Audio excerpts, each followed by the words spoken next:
Right, so fast. Let's begin. Nothing like being punctual.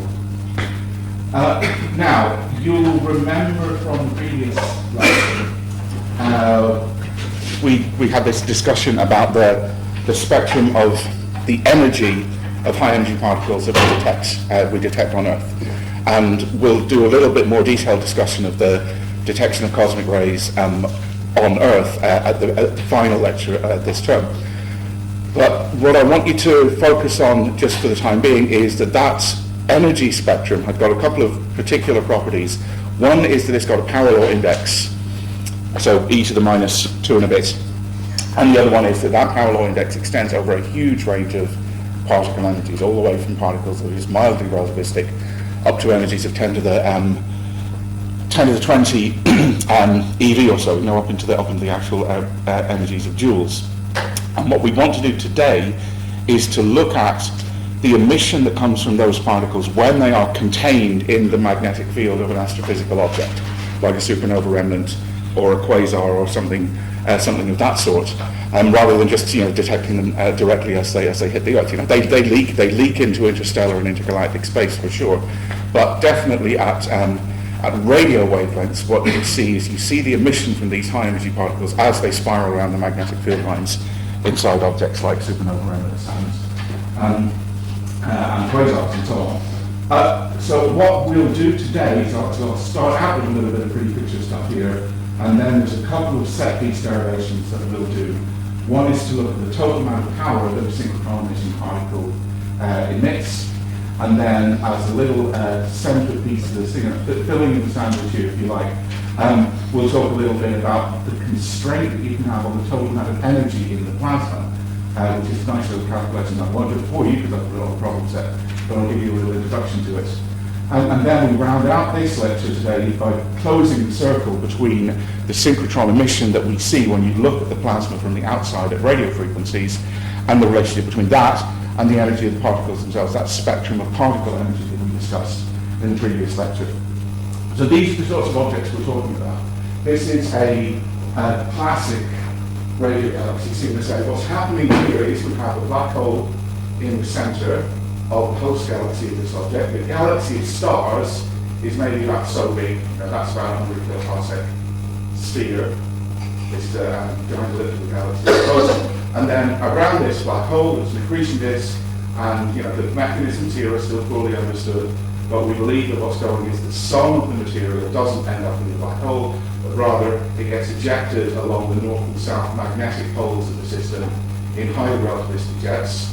So that plasma moves up here at relativistic speed, and then eventually out here, this is the intergalactic medium, so space is not completely empty, very low density particles here, and eventually that jet stops in a shock, and the jet fluid spreads out into intergalactic space.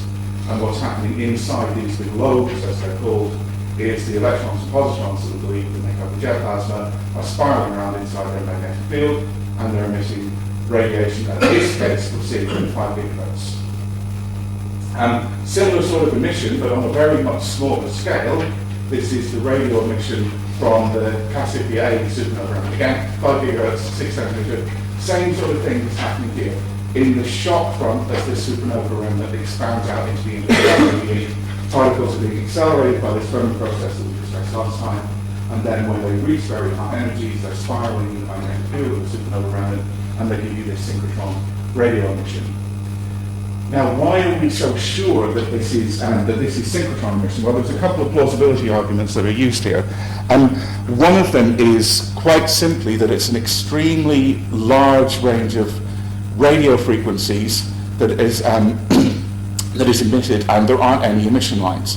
So it's non-thermal in the sense that in a thermal spectrum, the energy is emitted. Most of the energy is emitted in a range of maybe a factor of 2 in wavelength or in frequency. But in these objects, you see the emission coming out over many decades, many orders of magnitude in frequency. And then it's a smooth power law emission, right? So the power law, when we describe this for radio sources, typically what we say is that the flux as a function of frequency is frequency to the minus alpha, okay? And this number alpha, I'll show you in the next slide or two, tends to be something about minus 0.5, minus 0.8 in most cases. And the other thing that's another telltale sign that you have a synchrotron process going on here is that the emission is very strongly linearly polarized in many cases. So that basically is telling you that you're seeing the electron going around a magnetic field line, and then the electric field vector of the emission coming out of the electron is lined up with the electron's direction of the electron's plane of travel. Okay, so here's a look at these. Here's a little look at these spectra. Now again, the axes here, as is often the case when you have to take a picture out of a real paper and blow it up onto a slide, the numbers here are very small. But what we're seeing here is that's 10 megahertz, 100 megahertz, 1,000, and then 10,000. So this is going down to very low radio frequencies. Basically down about here at the tens of megahertz, that's where the Earth's ionosphere is opaque. You can't really do radio astronomy at frequencies below a few tens of megahertz because of the Earth's ionosphere. But then the Earth's ionosphere becomes transparent, and what we see here is going over a range of frequencies from many tens of megahertz up to tens of gigahertz on a log-log plot like this, various objects. The spectrum of the emission follows a nice straight line in log-log space, and this is the power law. Okay, and there's a couple of little things I also want you to note here, because we'll come back to them a little bit later on, is that the spectrum does turn over a little bit at very high frequencies, and then another set of different objects here that I've chosen just to highlight the point that also at low frequencies it turns over as well. But in the middle, there's a range of several orders of magnitude where you've got a nice straight power law and spectrum. And of course, to give the game away, what we're going to try to work out today is that there's a power law of particle energies underlying this. Each particular particle is whizzing around at its own relativistic speed, and that emits synchrotron radiation in quite a narrow frequency range. And then you put the whole population of particles together, and that gives you a big power law in the radiation that the whole population emits over a very large range of frequencies. Okay, so as I say here, 0.5 to 0.8, just park that in the corner of your mind, because that's what we're going to try and replace to the -2 that we have from the previous lecture. So just to make a little point here again about the polarization, just a little bit of interesting and experimental stuff. And in fact, I'm sure maybe some of you, when you do your introductory electromagnetism practicals, you'll remember with glee things like waveguides, and how to get your waveguides aligned, and how to get the horns aligned and so on. Basically, what you do is not, in principle, very dissimilar with big radio telescopes. So here's the primary dish of a large radio telescope here, and then you've got a secondary mirror up near the prime focus of the primary mirror, and then that goes down into a receiver cabin inside here. And basically, many radio telescopes have, in principle, a very simple system. What's happening here is that this is a circularly polarized feed horn that sends down into the receiver at the bottom. So you can have linearly polarized or circularly polarized, and which way you take your basis vectors basically for your incident radiation field. And you can just measure the polarization of the incident radiation very simply, because depending on what the polarization of the feed horn is, and that will emit left circular, right circular, appropriately. And then you can recombine your left circular and right circular into what the linear polarizations are doing. And this is just a little example. If you look at an object here, this top one, the contour plot here is showing what the total brightness is. Okay, and then if we just zoom in and focus on just how much polarized emission is coming out, and you see here these left, right, and then down here, more sort of up, down, those are the vectors of the polarization direction. And then the bottom plot here, this is quite neat, this is showing you the total percentage of polarized emission coming out. So out of the total emission coming out of this object, these dark regions here, it's getting up towards 50% of the emission is linearly polarized. See here along the jet, very neat thing here. See these little dark lines here and here and here and here. That's telling you that the electric field lines inside that jet are aligned perpendicular to the direction of the travel. Okay, really neat. Okay, so that's the pretty picture stuff. So let's start doing some calculations. And what I want to do to start with is just to go back to a simple recap, really, of the total power coming out of the lab.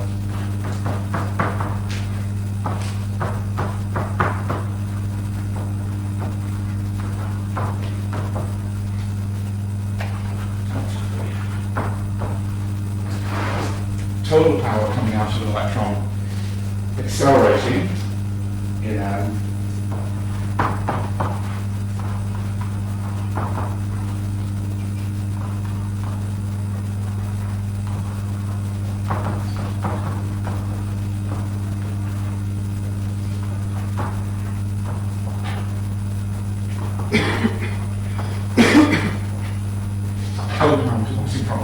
so the total power emitted by an electron in an electric field is making accelerate.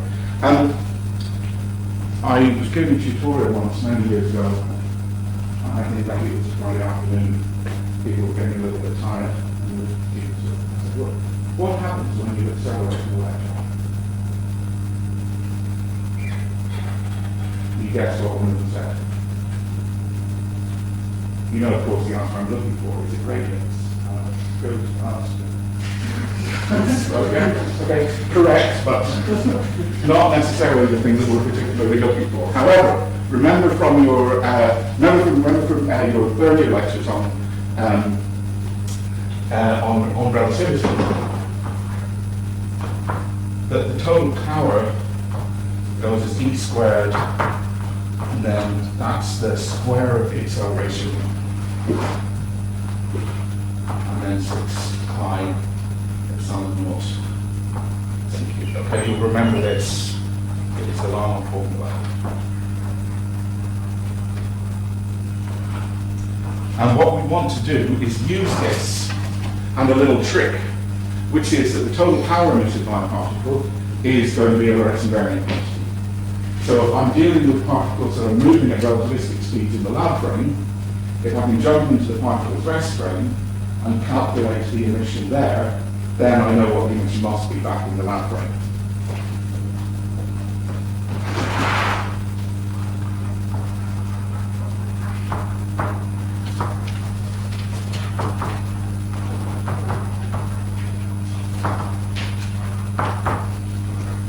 So, for a relativistic electron,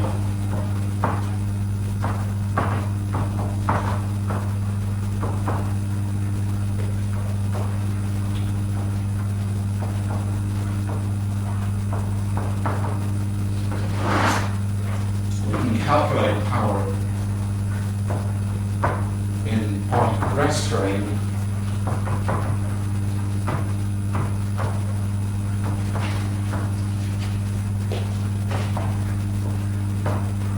in order to get power in the lab frame.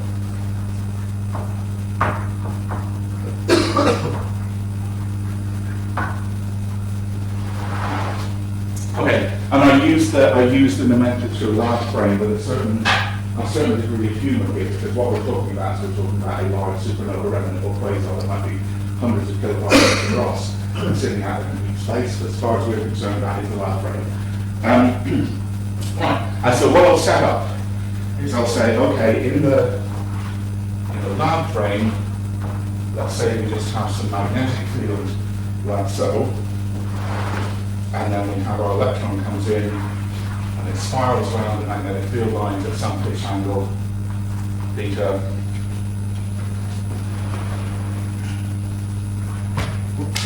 So this is lab frame. We have a B field only. Right, and the question is, there's our little electron. In the electron's rest frame, what does it see? So there's B field only in the lab frame, and the electron is moving rapidly through the lab frame, then the B's and the E's will transform into each other. Okay? So a pure magnetic field in the lab frame will have some electric corresponding field in the particle's rest frame and some magnetic field corresponding in the particle's rest frame. If you want to take this a little bit further, you know, just to cement a little thing in your relativity intuition, I suppose, if you haven't thought of it in these terms before, you know, magnetic field doesn't exist, right? If you find a frame where the charges are stationary, then it's a purely electric field. Yeah? Now, to make this magnetic field in the lab, you have to have some current somewhere. And if you could find a frame where the charges of that current were stationary, you'd have a purely electric field. Okay? Very, very intuitive way to see how the transformation of the Faraday interaction comes from. Right? E field is a purely E field if you can find the electron station. Anyway, what we will see, what our electron will see, is it will see that there's some electric field component, which I won't describe any particular direction to right now, but there will be some E prime and there will be some P prime in the electron stress frame. Okay? And then from that, really what we'll just do is we'll just put in our Lorentz transforms. So the E field in the lab, it is 0, 0, 0 in each direction, X, Y, Z. And let's say the B field in the lab frame. So I just align B with the Z axis. I believe I've got the notation saying if I have it in hand that then 0, 0, 0, sorry, 0, 0, B. So it's just a Z component in the lab frame. Okay, and then if we just pick out our components from Lorentz transform and the Faraday tensor, we'll get that the EX, that's the component now, so that's not very good. So EX prime equals EX 0, and then EY in the X time frame is gamma EY minus V Vz,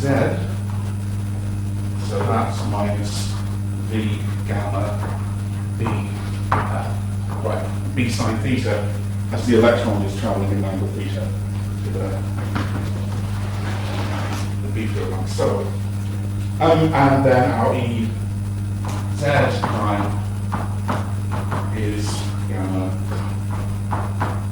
lab frame Ez minus V lab frame Vy. That again and is 0. Now,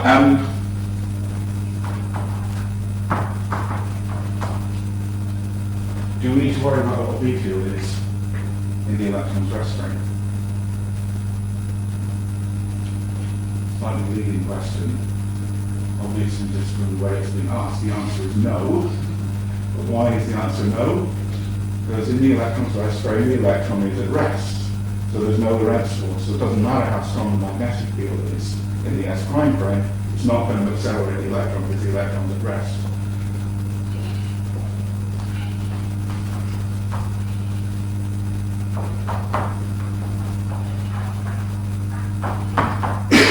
Okay, the electron is at rest in its rest frame.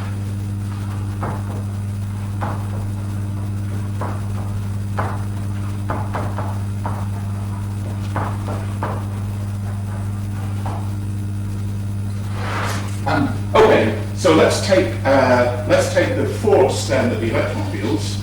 So the force comes from this component, which is the electric field that the electron experiences.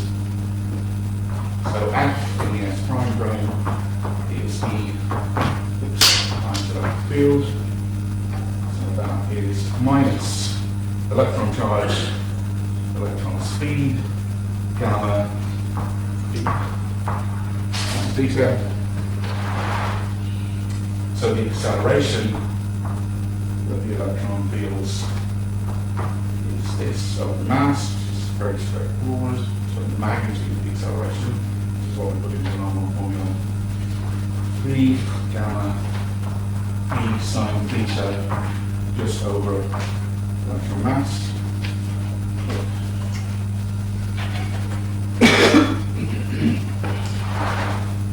Therefore, the total power by putting this acceleration into our long formula here, we get E electron times the core power, gamma squared, B squared, B squared, sine squared theta, and then our 6 pi epsilon naught speed of 1 cubed the electron mass squared.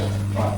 And one of the reasons why I write out this sort of slightly tedious looking bunch of things is that you can now, if you compare those quantities to the constant cross-section of the electron, you get a much neater way of writing this. But you don't need to memorize this.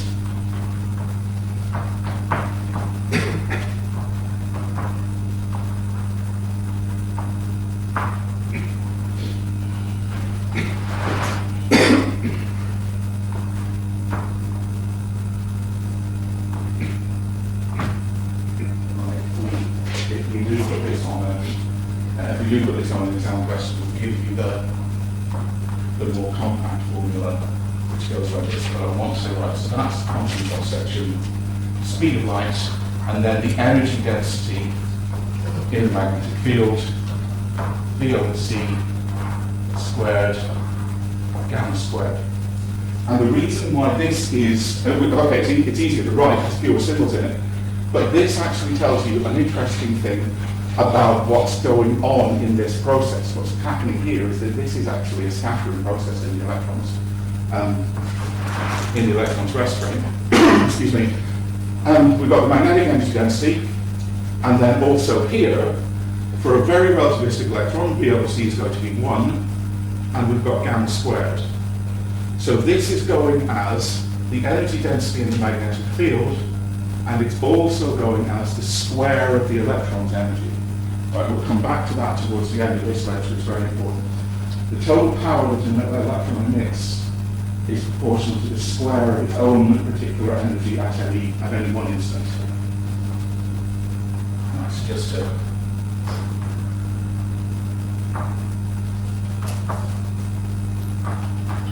let me get these notes. So that's magnetic energy density.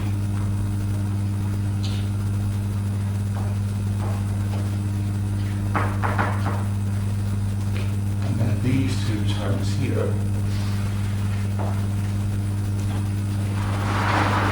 Right, so V over C is 1 for highly relativistic.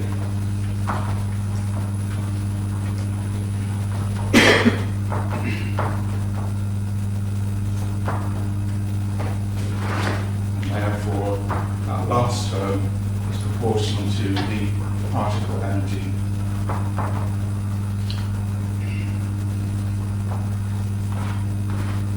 Squared. Right. Now, that's the so that's the total amount of energy. Sorry, that's the total amount of power that an electron with a particular energy in a particular magnetic field strength emits. And I want to stress this because sometimes I do find this causes a little bit of confusion.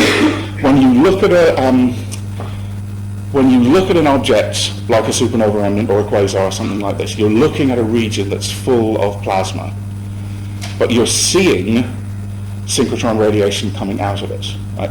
Now, the power that you receive is related to the total amount of energy that's actually stored in the plasma, but it's not the same thing. Now, an analogy here you could make is you look at the sun, you say, right, what's the luminosity of the sun? The luminosity of the sun is, what's the luminosity of the sun? Yeah, cool, okay, good. Right, have a Haribo. The luminosity of the sun is not the same as the total amount of energy that's available inside it for nuclear burning, which is a few MeV per proton, right, when the nuclear fusion happens.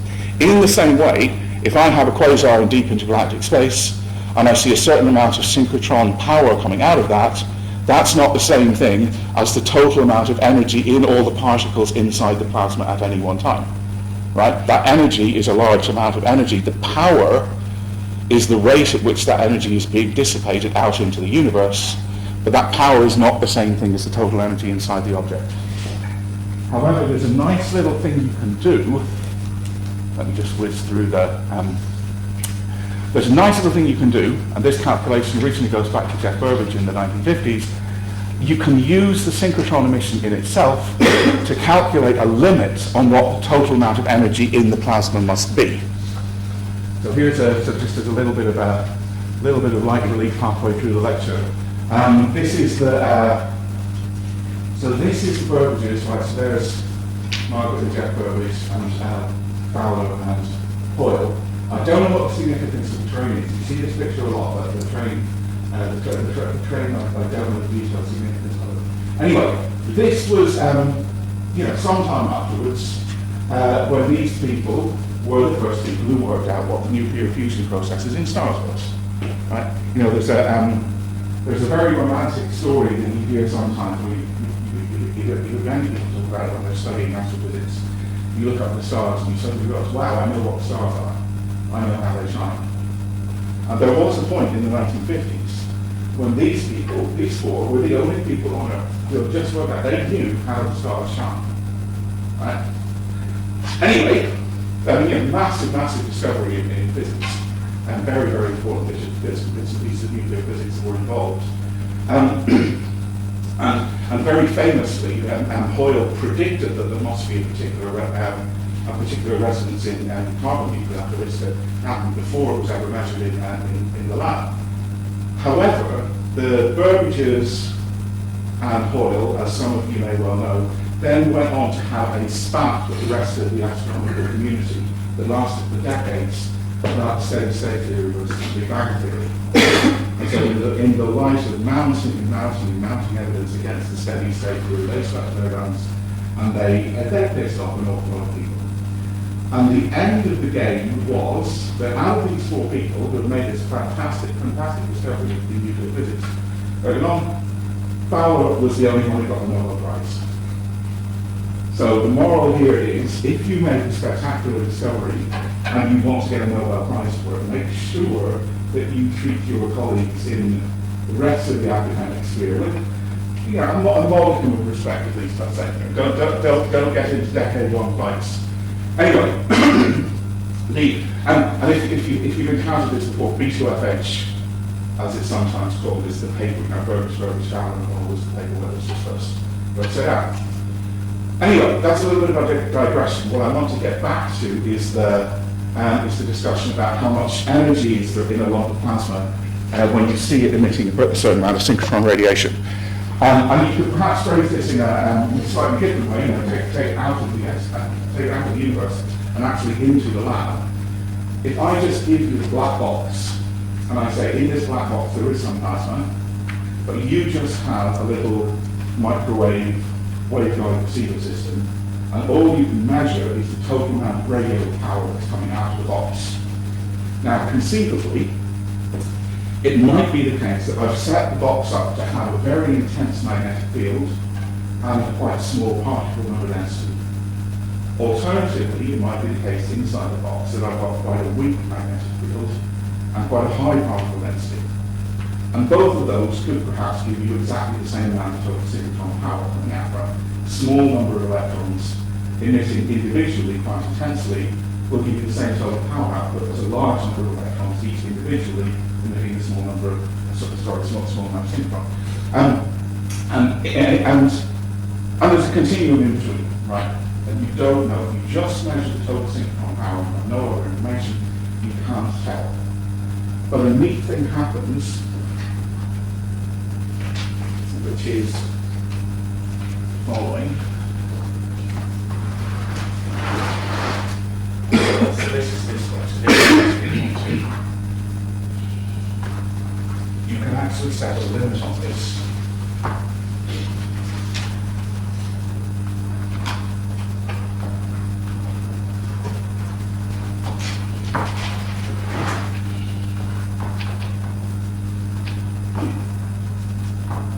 Very eventually, some people have seen that this is already on the problem set. And what I'm drawing here, that U is the total energy.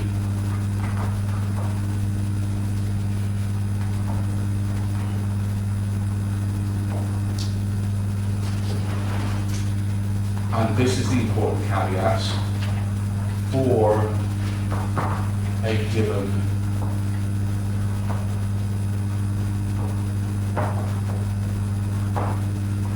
given power output. Okay, so you take a black box, the power output of the black box is fixed, and the question is, what is the total stored energy inside as you swing the magnetic field with particle balances backwards and forwards?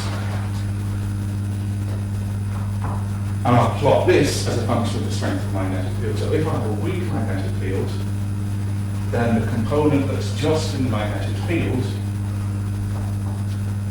of course, this goes as E squared. And if I've got a weak magnetic field, then to give my particular power, whatever number I set the power to, a weak magnetic field has got to have a large amount of energy in the particles. And then the particle energy will fall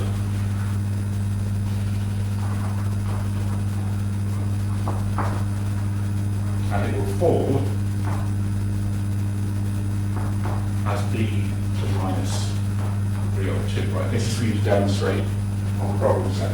And what you end up with, quite neatly, is that the total amount of energy in the box has got a fixed minimum value. So what you can say with confidence is there must be at least a certain amount of energy inside the plasma. This minimum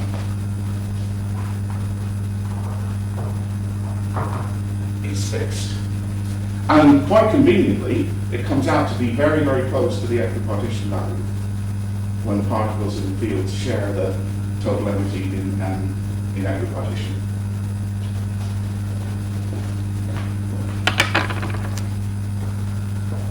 Right. Okay. So just to have a little look at the numbers that you get for the radio source sickness A that I showed you at the start. The minimum value is 10 to the 54 joules. Now that, I would imagine, is one of the larger numbers you've ever encountered in a lecture in this sort of course. 10 to the 54 joules is about the same as the mass energy conversion if you took a 10 to the 8 or a 10 to the 9 solar mass black hole and dissipated all of that as the equal energy slave. So that straight away is telling you that there must be some sort of extremely efficient gravitational process involved here. If you put in nuclear burning efficiencies into this, you end up taking take a large fraction of the mass of the galaxy and to turn that into a plasma that's out in the intergalactic space around the source. So straight away, because this is a hard lower limit, straight away this is telling you that you must have some very, very efficient process of the accretion onto the center of the black hole. Okay, so just to put in technical numbers here, you have maybe a strong magnetic field in these cases is something like maybe 10 to the minus 5 Tesla, and then you go all the way down, maybe sort of 10 to the minus 10. The weakest fields that you get, they're actually not that much higher in energy density than the energy density of the background radiation. See, the CMB background radiation is down at about sort of equivalent of being about 10 to the minus 10 Tesla. And then, as we've seen, we know that cosmic rays get up to about 10 to the 19, 10 to the 20 electron volts even. Typically, the electron Lorentz factors that we get, go, maybe sort of a few times up to about 10 to the 5 or thereabouts, right?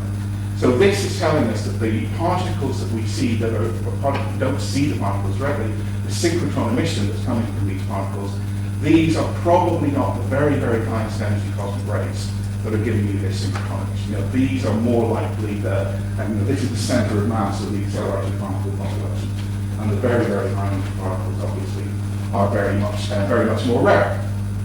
Okay, so that's the sort of centerpiece now. What we want to move on to now that we've calculated the power is we want to look at the spectrum. So how is this energy distributed across the radio frequencies for an individual little synchrotron electron? And if I take this one here, so this, what I'm showing, is the dipole emission coming out of the electron in its rest frame.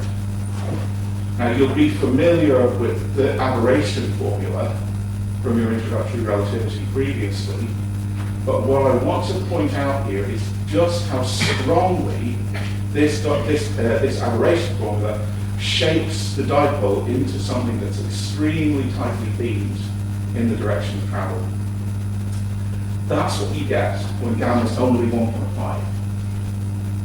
So if you get a very, very narrow opening angle already, even when gamma is about 1.5. If we have, as we just said in the previous discussion, Lorentz factors for the particles going from a few tens up to the hundreds of thousands, then the emission coming from the particle in the lab frame is beamed into a very, very, very narrow cone of emission in the forward direction. Extremely narrow. And the limit, as gamma becomes large, is that the opening angle is 1 over gamma. And we'll use that in the next part of the discussion.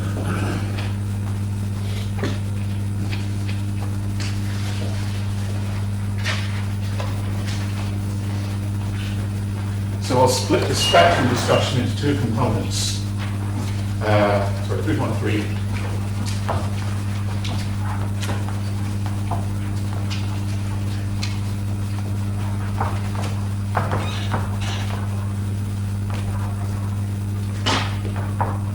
The spectrum of a single electron. So a single electron will orbit with, okay, so this is different, even this is just almost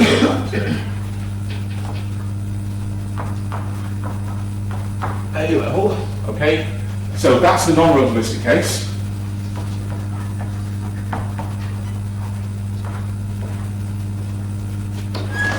So this gives you a frequency is B over an angular frequency, B over M, and the only effect that putting in the relativistic effect has is EB over gamma M. Okay, so of course, gamma appears because in the electron's rest frame, its clock is running slower than in the lab frame, so a given force produces a smaller acceleration in the lab frame. Sometimes I get a bit pedantic about this, sometimes you hear people talk about relativistic mass. Remember, there's no such thing as relativistic mass. Mass is Lorentz invariance. What's happening is that in the particle's rest frame, its clock is running slower. So a given force in the lab frame produces less acceleration in the lab frame. So it looks as if it's more massive, but that M is Lorentz invariant. Okay? Get rid of this relativistic mass nonsense. Okay, and then the other thing we want to introduce into this discussion is that the emission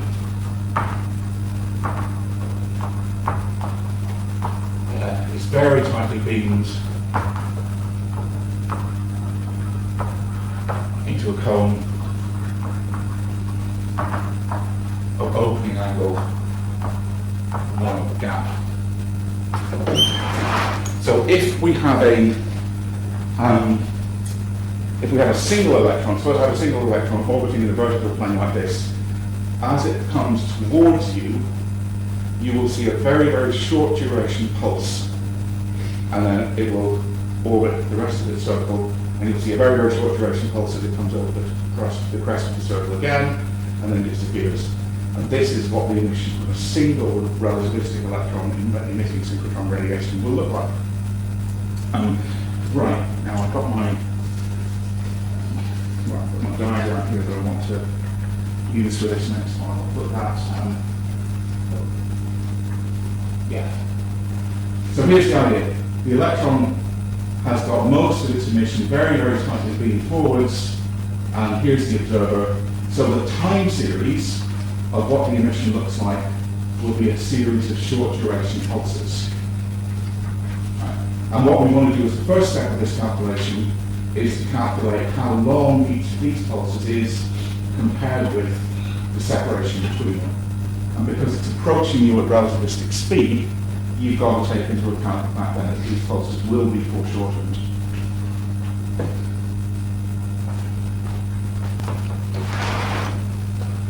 So what I'll do next, I'll talk you through this next diagram.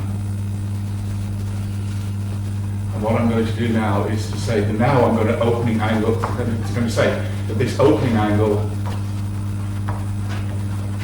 is exaggerated for clarity.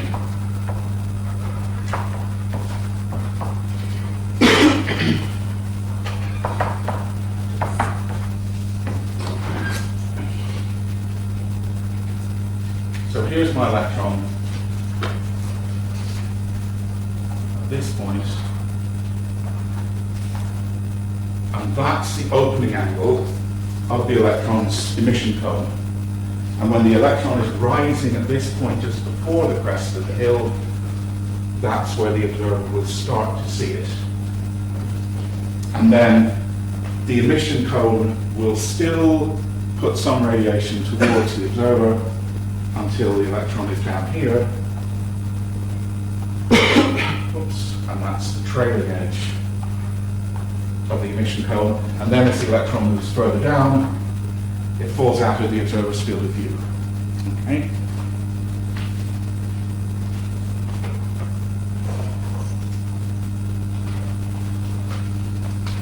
Right, and the way I set this up is I'll say that length between these 2 points I'll call L. And I'll say that the observer is out at a distance R. And then if that angle is 1 over gamma, then the angle at the center of the circle corresponding to it will also be 1 over gamma. Right, so if we say that the emission at the start of the pulse is leaving the electron at t equals 0,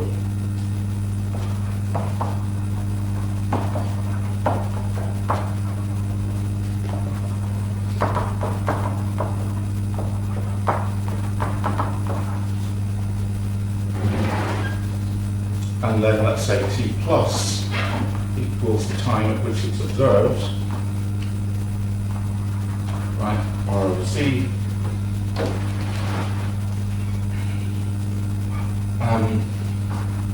then the end of the pulse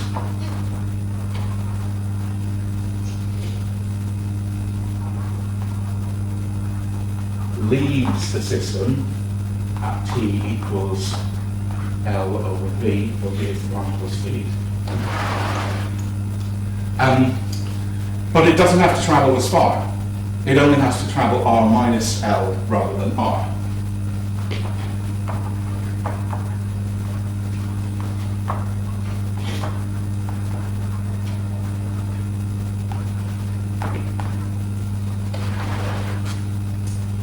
Okay, so T minus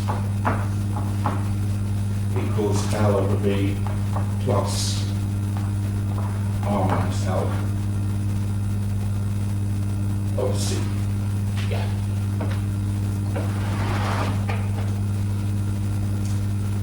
So the total width of the pulse is the difference between these two times, and that is L over V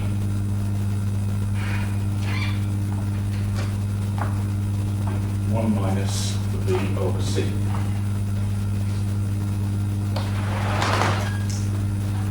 Now,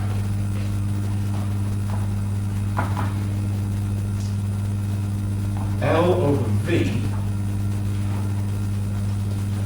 right, so this is where I make the point, that opening angle is massively exaggerated. If the opening angle is actually extremely small, for a gamma of, tens, hundreds, or thousands, so it's only a tiny fraction of the circle. So that big arc that I've drawn here is actually a very, very small fraction of the circle, so we can just approximate it to a straight line.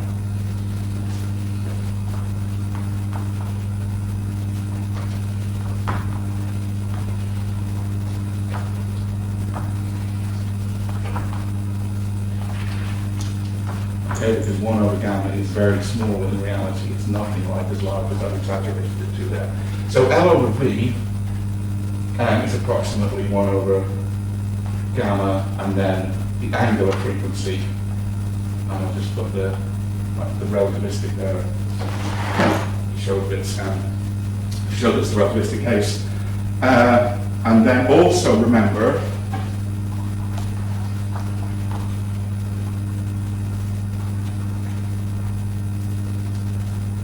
1 minus V over C is approximately 1 over 2 gamma squared for large gamma.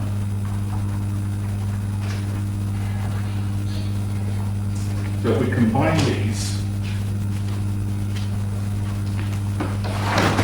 we end up with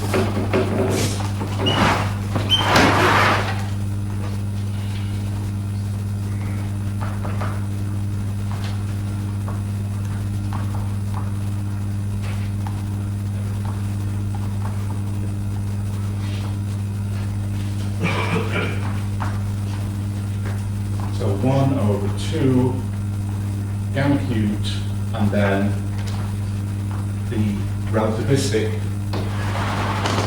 angular frequency, if you incorporate the gamma into this, or if you like, delta t is something like me over 2 gamma squared magnetic field strength charge on the electron. Okay. So the pulse duration itself is very short compared with the size of the, compared with the orbital time, and in particular it shrinks. Compared with the orbital time, it shrinks by 3 factors of gamma. Okay, and that's because as the particle comes over the crest of the hill, the emission that it emits at the later part of its little rise over the crest of the hill is chasing the emission from behind very, very, very closely. So you've got a particle moving towards you at relativistic speed. It emits a brief pulse of light. So the light pulse later on is foreshortened. So overall, it drops by a factor of gamma cubed compared with the duration of the total orbital time. So you end up with, just keep an eye on the time, so I think what I'll do is I'll wrap up today just with this little discussion of what the single particle spectrum looks like, and then on Monday we'll round off with the population particles spectrum.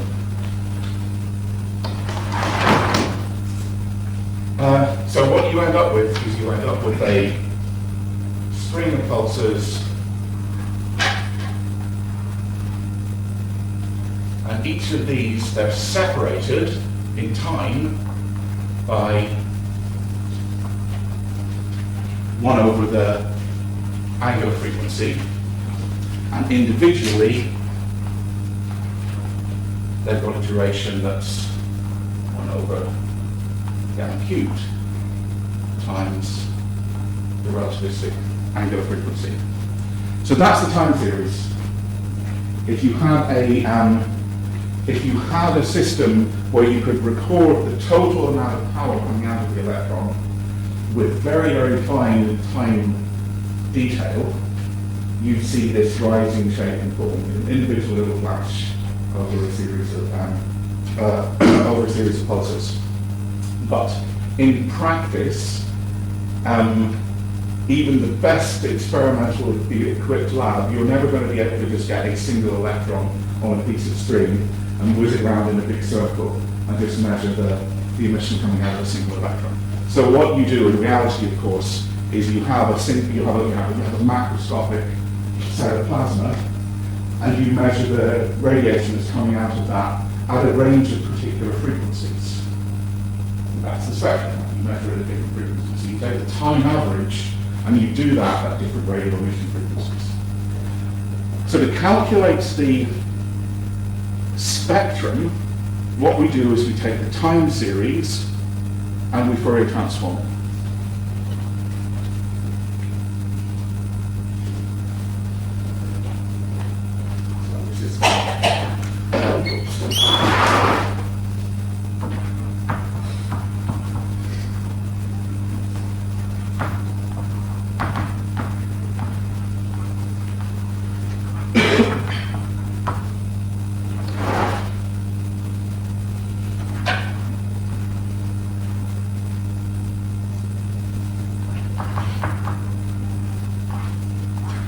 So power as a function of time is our time series, and what we're looking for is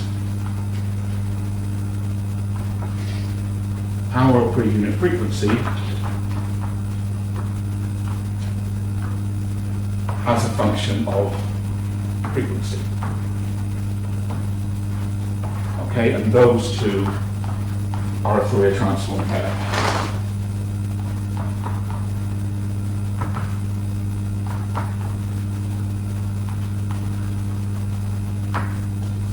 Now, I will not do the full Fourier transform for this on the board at all, let alone in the last couple of minutes. If you're keen on this, you can dig up the derivation of this, which is a lovely sort of thick piece of Russian theorist stuff, and work by people like Kardashev in the 1960s. The full calculation is lovely, but you know, far too detailed to go into this context. So what I will do is I'll give you a little, very sort of, Feynman style, here's a really quick way of doing it. And we'll take the power as a function of time series that we've got here, and we use the convolution theorem to get a Fourier transform. So if I look at that time series,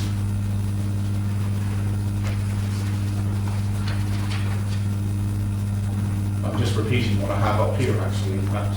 So that's 1 over the angular frequency, remembering that it's relativistic, and then the duration here is gamma cubed shorter still. Now that is the convolution of a set of delta functions spaced by 1 over the angular frequency, right? And a single pulse that's got a width of 1 over gamma cubed omega relativistic. Okay, so a string of pulses is a convolution of a string of delta functions and a single pulse. Right? So if we take the Fourier transform of this, the Fourier transform of this, if you remember our convolution theorem, is the product of the Fourier transforms of each of the two terms that are related by the convolution. And again, we have the very sticky.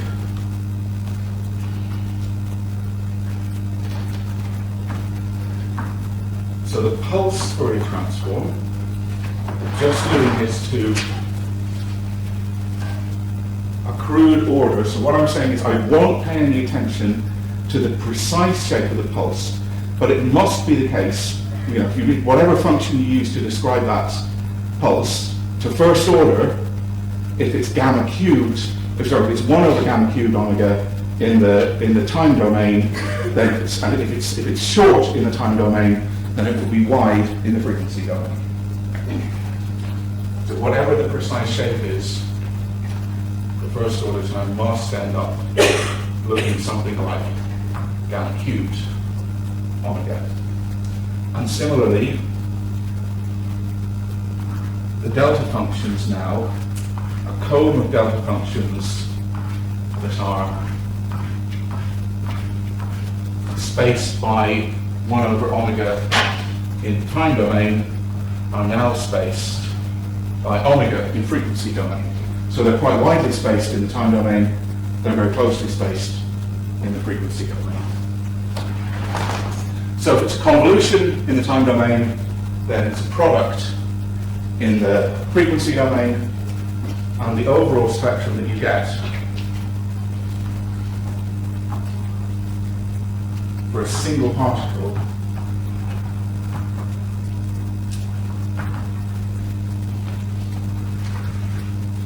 is this comb of very finely spaced delta functions modulated by an envelope that's the Fourier transform of the individual pulse shape.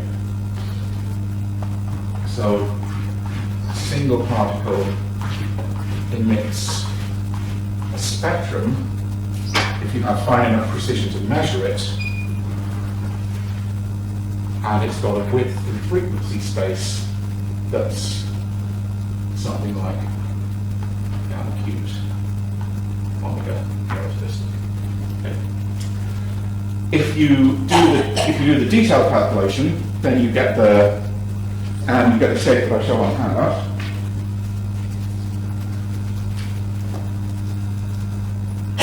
like so. And what you see is that for an individual electron, this is important, and we'll come back to the implications of this then at the start on Monday, and on Monday I'll do the full population spectrum. This is actually, in the